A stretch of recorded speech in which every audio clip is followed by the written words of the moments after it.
इस वीडियो में हम क्लास 12th अंतरा टर्म 2 में जो आने वाला मोस्ट इम्पॉर्टेंट क्वेश्चंस देखने जा रहे हैं बिस्फोहर और माटी के। इस वीडियो में हम प्रीवियस ईयर क्वेश्चंस और बैक एक्सरसाइज के क्वेश्चंस देखेंगे। इसके अलावा यदि आपको मोस्ट इम्पॉर्टेंट क्वेश्चंस, ऐसे क्वेश्चन जिनके आ सकते हैं, उनको भी देखना है तो आप कमेंट करेंगे तो मैं बहुत जल्दी प्रोवाइड कर दूंगा। इस वीडियो में हम बैक एक्सरसाइज और प्रीवियस ईयर क्वेश्चंस देखने जा रहे हैं। तो हमारा पहला क्वेश्चन है कि कोइयाँ किसे कहते हैं।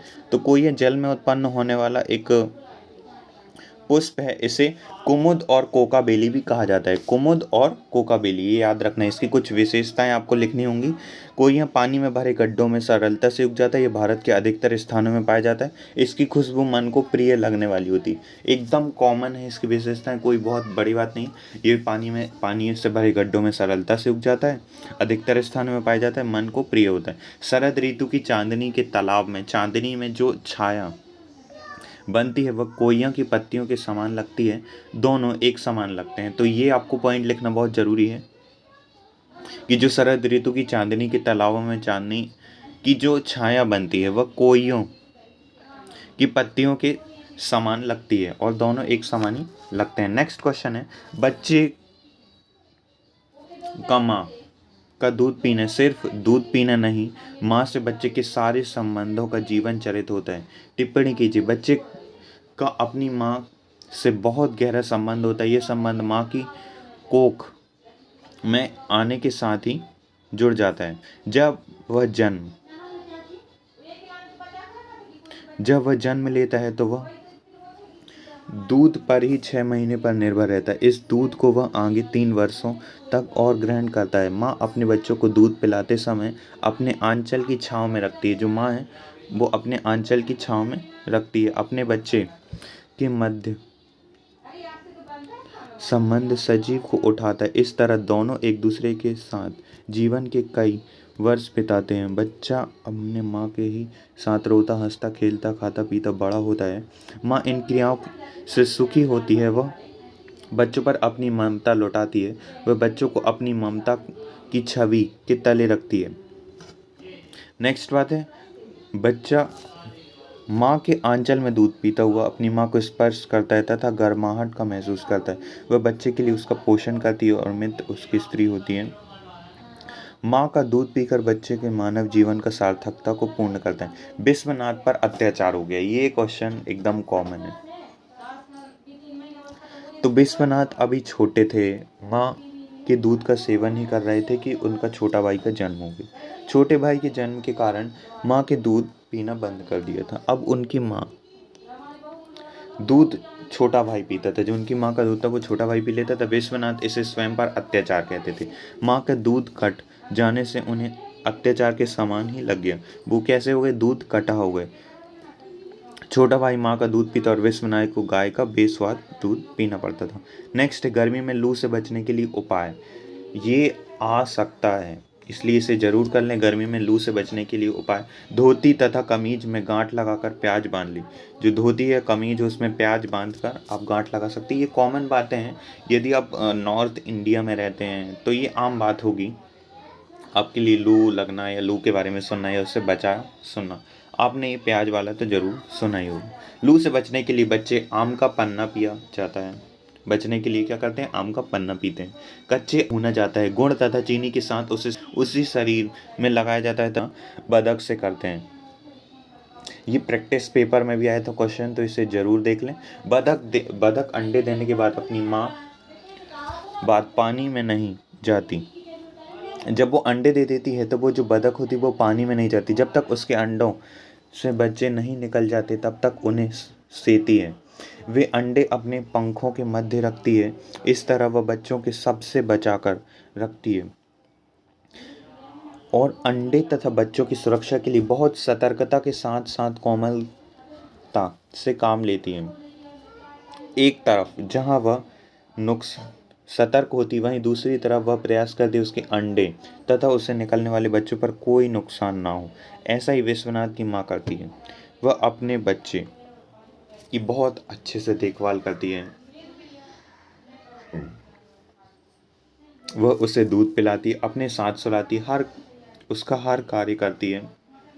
इसी कारण लेखक ने विश्वनाथ की तो ये याद रखना कि वो पाना हो, ये दूसरा पॉइंट कहीं पे भी नहीं जा सकता। जैसे माँ अपने दोनों हाथ अपने पंखों के बीच में रखती है और सारे जानवर बहुत ही सुरक्षित। बरसात का जो वर्णन विश्वनाथ ने किया उसे अपने शब्दों में करो। तो आप इसे अपने मन से भी लिख सकते हैं। जैसे विश्वनाथ बिस्पोहर की माटी जो चैप्टर है, बिस्पोहर की बरसात सीधे नहीं होती, पहले आकाश में बादल घिर जाते हैं, उसके बाद गड़गड़ाते हैं। दिन में बादल आकाश में छा जाए तो लगता है मानो रात हो गई है। तेज बारिश होने लगती है, बारिश होने का स्वर तबला मृदम और तथा सितार जैसा लगता है, लेकिन जब तेज होती है तो लगता है मानो दूर के घोड़े भागे चले आ रहे हैं। सोचिए, प्रत्येक स्थान पर वर्षा भीगा देती है। जो वर्षा है वो भिगा देती, एक दिन होकर वर्षा चंद नहीं होती, कई कई दिन तक होती रहती है। यानी वहाँ पे जो बिस्फोर है वहाँ पे कई दिनों तक वर्षा होती रहती है। इसके कारण किसी मकान की छत उड़ जाती है तो कभी ज़मीन धंस जाती है, बाढ़ तक आ जाती है। गांव में पशु पक्षी बरसात का आनंद से वहाँ भागते दिखाई देते हैं, नदी नाले दूर हो जाते हैं, हवा भी देते हैं। तो इसका भी आपको समझना है। कितने क्वेश्चंस देख लें, वाह।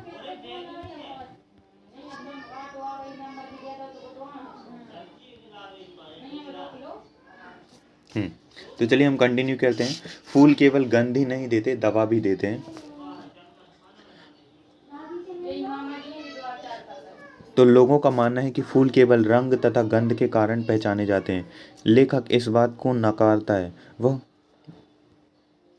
गंध के महत्व को स्वीकार करता है, लेकिन यह भी कहता है कि फूल केवल गंध नहीं देते, दवा भी देते हैं।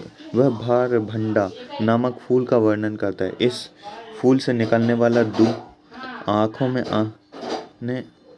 आंखें आने पर दवा का काम करता है। यानी वो किस फूल का वर्णन करता है, आपको उस फूल का नाम याद रखना, भरभंडा फूल। जब आंखें आती हैं तो ये दवा का काम करता है। इसे आंखें में निचोड़ देने से आंख की बीमारी सही हो जाती है।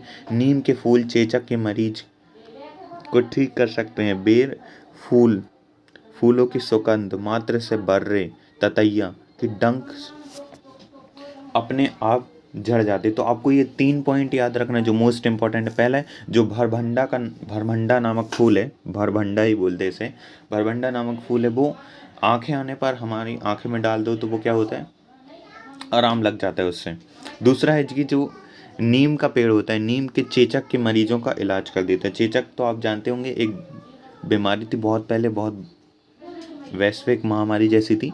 बेर के फूलों को सूंघने से जो बर्रे ततैया होते ना, मधुमक्खी वगैरह, बर्रैया एक और होती है उसी के जैसी, वो डंके मार दी तो वो झड़ जाता है। प्रकृति सजीव नारी बन गई। इस कथन के संदर्भ में प्रकृति नारी और सौंदर्य संबंधित मान्यताओं को स्पष्ट करना है। तो लेखक की प्रकृति नारी और सौंदर्य से संबंधित मान्यताएं हैं। ये मान्यताएं आपस में गुथी हुई हैं। वह लेखक जब 10 बरस का था तो उसने एक स्त्री को देखा था। वह स्त्री 10 बरस बड़ी थी। सोचिए, लेखक खुद 10 वर्ष के और एक स्त्री को देखा था, वो उनसे 10 वर्ष बड़ी थी। उसका सौंदर्य अद्भुत। संतोषी भाई के घर के बाहर आंगन की एक जूही की लता लगी थी। उससे आने वाली सुगंध लेखक के प्राणों तक को महका गई थी। लेखक चांदनी रात में लता पर खिले फूलों पर चांदनी देखता था। उसे प्रतीत मानो चांदनी जूही के फूलों के रूप में लता में उग रही हो। ये सब आपस में जुड़े हुए हैं। अतः वह औरत को चांदनी के रूप में देखता है। उसके लिए ये अलग अलग नहीं, ये सब आपस में जुड़े हुए हैं। जो लेखक है उसके लिए सब अलग अलग नहीं, सभी वह प्रकृति में उस औरत को और औरत की प्रकृति का रूप देखता है। अब ये लास्ट क्वेश्चन है हमारा 9th। इसके बाद वो तो ऐसे ही कॉमन क्वेश्चन से यहाँ से देखेंगे। ऐसी कौन सी स्मृति है जिसके साथ लेखक की मृत्यु का बोध अजीब तौर पर जुड़ा है? लेखक ने एक बार गांव में ठुमरी सुनी थी। उस ठुमरी को सुनकर लेखक के रोने का मन कर रहा था। लेखक कहते हैं कि उस ठुमरी को सुनते समय उस स्त्री की याद आ गई जिसे अपनी मृत्यु की गोद में गए पति की याद आती है। उसे वह प्रियतम से मिलने का इंतजार है। उसका प्रियतम हर रूप में उसके साथ। इसी स्मृति को याद रखने के लिए लेखक मृत्यु का बोध बहुत अजीब तौर पर होता है। तो आई होप आपको ये समझ आए होंगे बिस्पोहर माटी के मोस्ट इम्पॉर्टेंट क्वेश्चंस।